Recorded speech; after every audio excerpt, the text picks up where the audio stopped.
Hi, I'm Kelly at Book and Paper Arts, and today I have a flip through of an altered book. And if you like altered books and journal arts, please subscribe to my channel. I post every Friday. I'm going to just do a flip through here. It's going to be some showing and some telling, but I'm also going to talk about the techniques that I've used throughout, so I hope you get some inspiration for your own work. This book started out as a handbook of elocution. Elocution as a science and an art. Ain't it the truth? I added a border. This is a handwritten legal document from 1816. And this lady is from La Mode Illustrée. That's a fashion magazine. It was 1887. And I just love her attitude, to say nothing of her hat. And yes, I am using originals here. It ties with some sari silk. On the first page, I put down a background of just a different book altogether, and this was a French biology uh, school book. So it had this little detail here of a nautilus. I added these mushrooms from another field guide that had engravings, and I actually got that trash picking, which was a really good day. Let's see. She is from a coffee table book of pre-Raphaelite art, and underneath, to give a little bit of layer and texture, is an old postcard with some stamps from postmark 1906. Here, underneath the whole shebang, is a handwritten invoice, which you can still see bits of peeking through there. This is an old paper napkin. And not old, I got it in a gift shop, but it's just a plain old paper napkin. And when you paste these down, glue them down, they go quite translucent so you can see whatever is underneath. I don't know if you can see, but there's still some text and some letters there from the page underneath. This lady is from a postcard from 1912. And over here I have a pocket. And inside of the pocket is a hand-embroidered postcard. This is from 1915, World War I, and it was kind of a thing. I think it's because women could make these at home to sell, and it was one of the few ways that a lady could actually work at that time. So they would embroider these at home, and then they would be sold. And inside is a pocket, and inside of the pocket is a little calling card.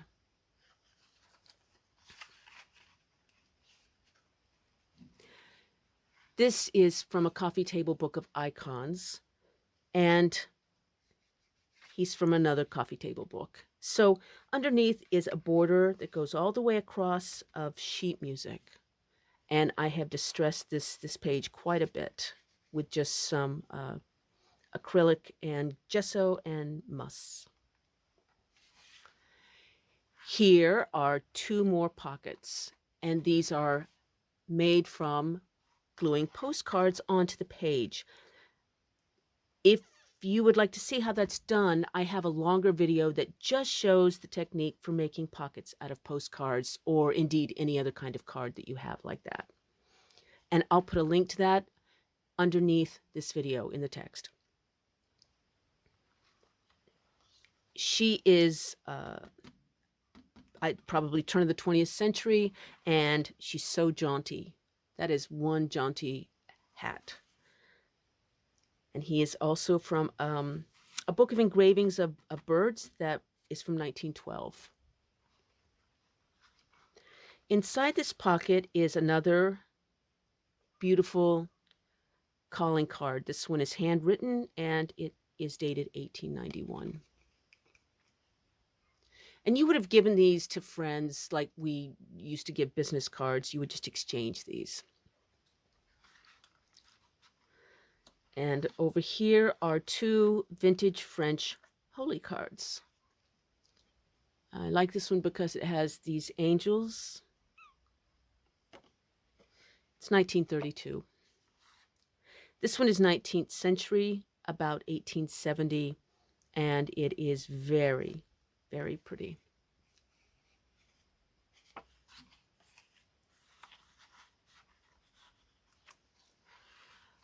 Over here, I put all of this down on a background of pulled work, pulled gesso. I don't know if you can see, it's very textured. And if you're curious to see how you can do your own pulled gesso backgrounds, I have a video that shows that as well. So check out the link and you can do it.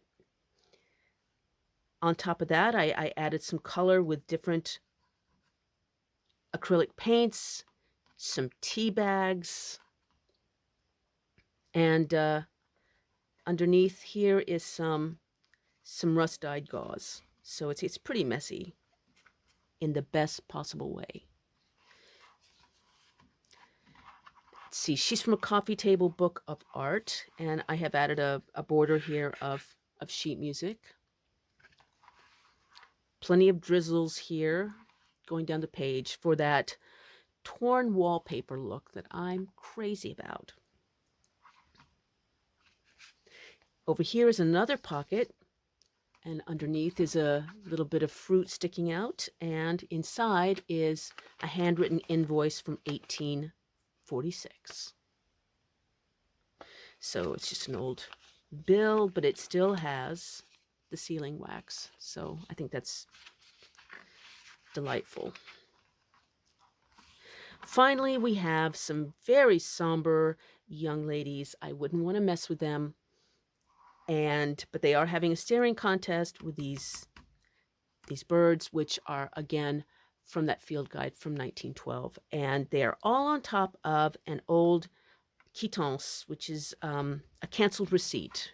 And it's French and it's handwritten and pretty. There you go.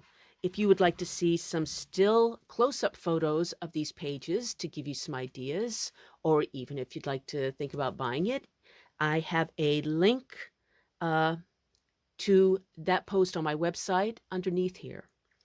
While you're there, you can subscribe to my monthly newsletter, which has things like free high-res scans of some of the vintage images that I have that you can use in your own work. And it also has giveaways and fun, cool stuff. It goes out monthly, so please subscribe. The link is there. And if you want to leave me some feedback or a question in the comments here, I would love it. It helps me plan my next videos, and I like to compare notes. Until next Friday, happy making.